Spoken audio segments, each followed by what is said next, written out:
भुनक्तु सह वीर्यं कर्वावहै तेजस्विनावधीतमस्तु मा विद्विषावहै।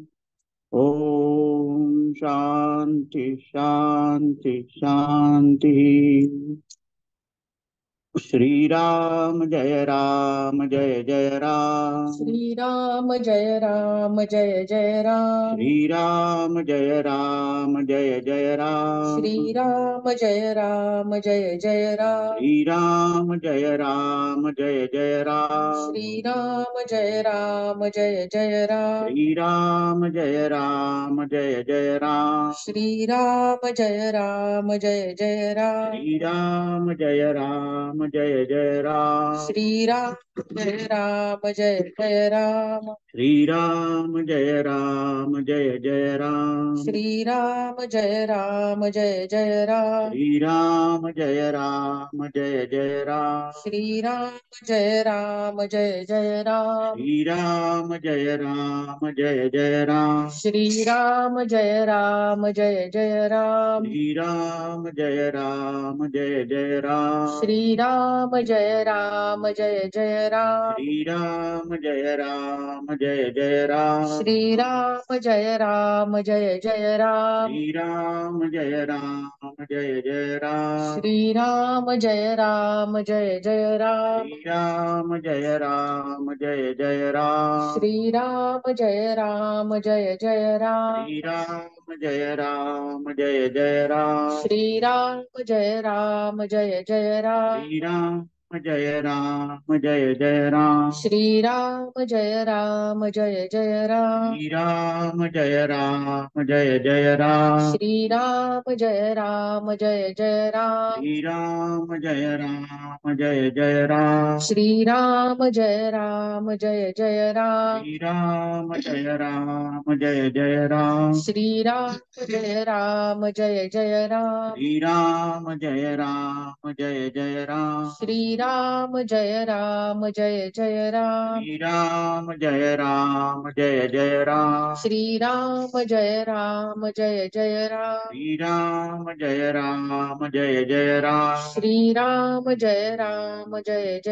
श्री राम जय राम जय जय राम। श्री राम जय जय राम। श्री राम जय राम जय जय राम। श्री राम जय जय राम। श्री राम जय राम जय जय राम। श्री राम जय जय राम। श्री राम जय राम जय जय राम। श्री राम जय जय राम। श्री राम जय राम जय जय राम। श्री राम जय जय राम। श्री राम जय राम जय जय राम। श्री राम